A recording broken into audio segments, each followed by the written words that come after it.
Upcoming, a 3-year-old Cleveland girl is dead. Her mother in jail under charges. And Sports Sunday has a huge show all about high school football coming up. See you in a minute. Now, from Ohio's most watched news team, this is News Channel 5 at 11. If you've been with News Channel 5 all evening, you witnessed the troubling tale of a family traumatized by alcoholism and child abuse, produced by Oprah Winfrey. Unfortunately, for millions of people, Before Women Had Wings is not just a movie. Good evening, everyone. I'm Michael Satoni. Thanks for joining us. I'm Leon Bibb. Alcoholism and abuse are painful realities in this world. News Channel 5's Deborah Lee brings us the story of one woman who is learning to stop the cycle. I drink and drugs, so I won't have to fear the problem. The problem was child abuse. This woman, we'll call her Martha, was sexually abused at 12 years old. I just didn't want to deal with it because it hurt too bad. Like Martha and Glory Marie in the movie Before Women Had Wings, most substance abusers are trying to mask painful events in their lives, pain that is often passed on to their children. He like 8 years old, I'm packing his clothes, throwing him out the house, you know, go live with your daddy. I was drunk, my alcohol, and I was angry really at his father that I was taking out on him. Martha sought help for her addiction here at Miracle Village, a residential treatment facility for substance abusers and their children. Now in recovery, she participates in a survivors therapy group where she's learning to deal with the underlying reason for her addiction. For most of the women, it's the first time they shared very openly some of the things that happened to them as children and their feelings about it. And that's what I think becomes one of the most healing things. Martha says she feels good now about herself and about her life. And she has this message for other women who are still feeling the pain that she's leaving behind. Go for it. That's what I had to do. It'd be hard, but it'd be worth it in the long run. You feel better, too. Deborah Lee, News Channel 5. You can get more information about the Women's Recovery Group by calling this family help line number, 229-8800. The group is a collaboration between Miracle Village and the Bellflower Center for the Prevention of Child Abuse. Another tragic story about child endangering. A Cleveland mother is in jail tonight while police investigate the death of her 3-year-old girl. News Channel 5's Kathy Davis spent the day in the neighborhood where the family lived. Kathy, what are people there saying? Well, Michael, they're saying that there was a history of problems at that house, and police do confirm that. They say that Child and Family Services had been investigating, but it is too late for 3-year-old Angela Jackson. Neighbors who lived near little Angela Jackson and her mom at this home on East 130th say they often heard cries in the night. You know, it was just like somebody hitting somebody with a belt or something. You could hear the licks. You know, like you hitting on somebody or a wall or something like that. And every time she hit the baby, you know, you could hear the baby screaming, you know. And that just went through my heart. I couldn't take it anymore. That's when Catherine Horton tells me she had to do something. So I went in there, I looked through the yellow pages and found child abuse. And they said, well, would you like to leave your name? I said, at first, I didn't want to get involved. But I did call. Good for you. I never told nobody else that I called, but after this last night, I don't care because that is uncalled for, you know. Catherine's daughter has a daughter of her own, about the same age as the child who died. This is my grandbaby. They now have to explain to her what happened at the house down the street and why Angela Jackson had to be rushed to Rainbow Babies and Children's Hospital last night. They say this wasn't the child's first trip to the hospital either. The baby had to be rushed to the hospital twice prior to this. The baby had stitches in her head. Then about a couple weeks later, she had staples in her head. So, she says she tripped. But that's what surprised me when I heard her whipping that baby like that, because she seemed such a nice person, you know. You never know what's You never know, you never know. Now, that 21-year-old mother is in jail in connection with what police are calling a suspected homicide by beating. Now, the official ruling on the child's death won't come until the morning when the coroner does an autopsy on the child. The mother told police that the child had a shunt in her head from an earlier accident, and she thinks that she may have had a seizure in connection with that.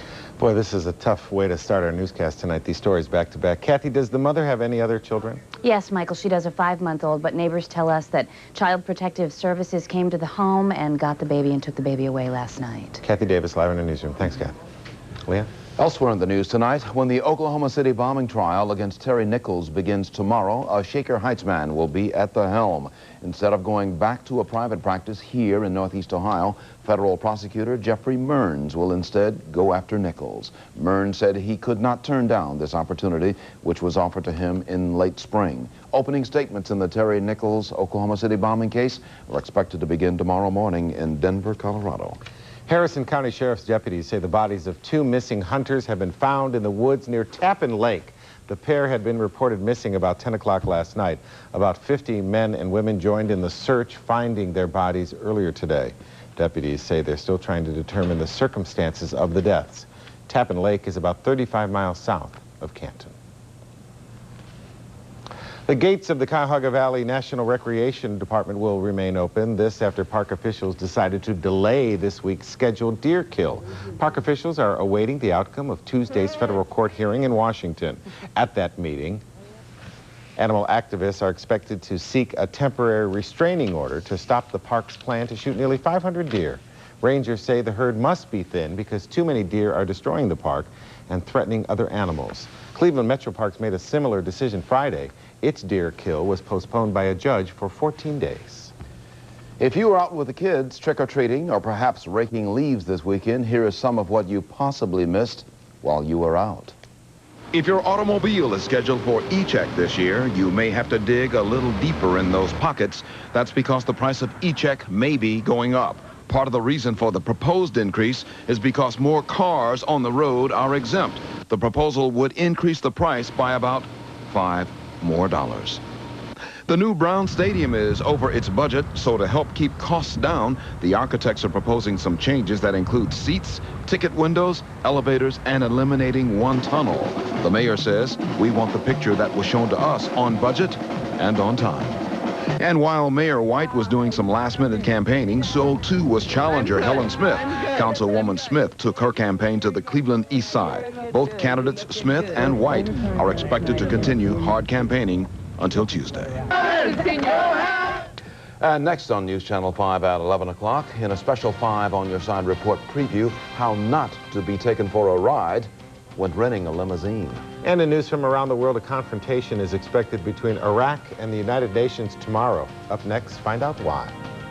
Well, we've got some scattered showers out there, but not everybody has seen rain. Let's head down to Worcester, Ohio at our Instant 5 weather station there. It's 39 degrees, humidity 96%, winds out of the south at 7. No rainfall falling in the rain gauge. We've got a huge area of low pressure sitting over us. What does it mean for our work week? We'll tell you coming up in just a little bit. Stay with us. From Ohio's most watched news team, this is News Channel 5 at 11.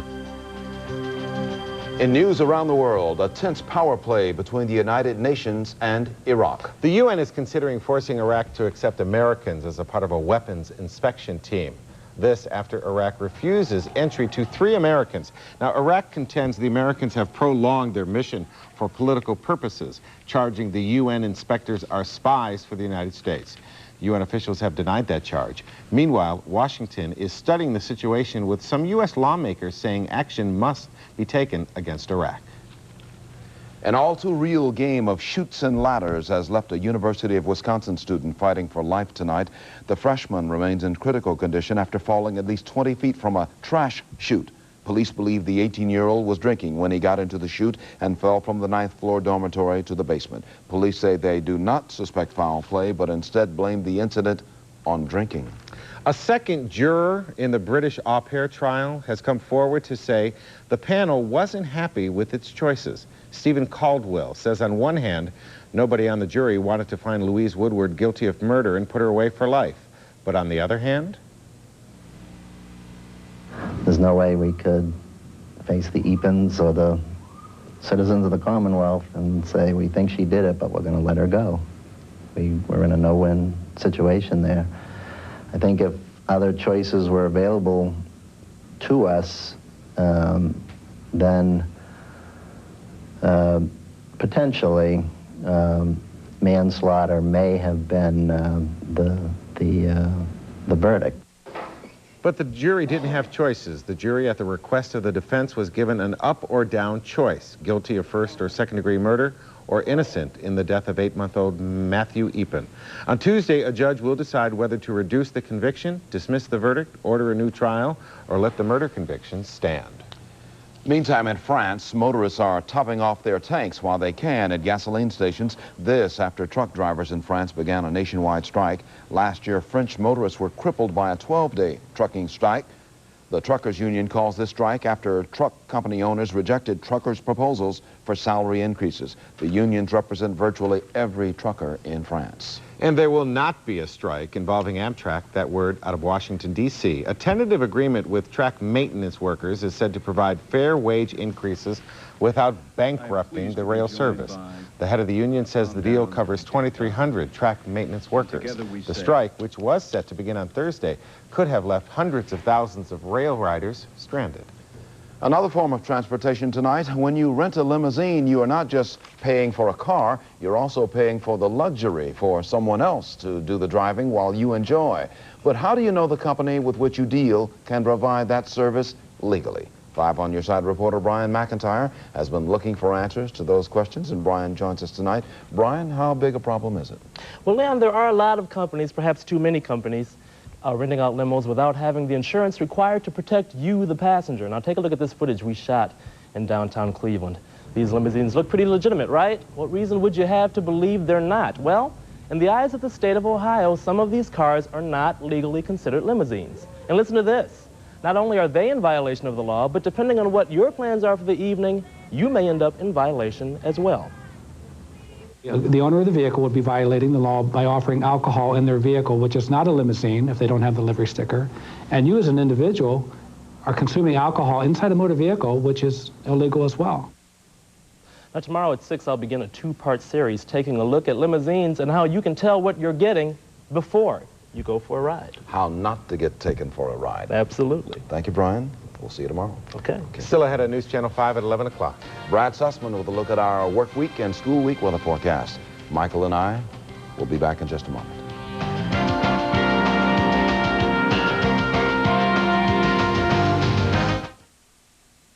There's a spacewalk going on right now, a spacewalk on Russia's Mir space station, underway right now. It was following a delay, though. The 2 Russian cosmonauts were supposed to leave the space station for 5.5 hours, beginning at 8:30, but a problem, imagine that, with a spacesuit caused a delay. The mission to remove a solar panel so a new one can be installed later in the week. The goal is to improve the power flow on the troubled Mir. Leon, Brad, if you had a chance to go on Mir, would you? I think I'd bypass that one. Are you sure it's a spacewalk and the guys just aren't trying to escape? Run away! That thing has had so much trouble.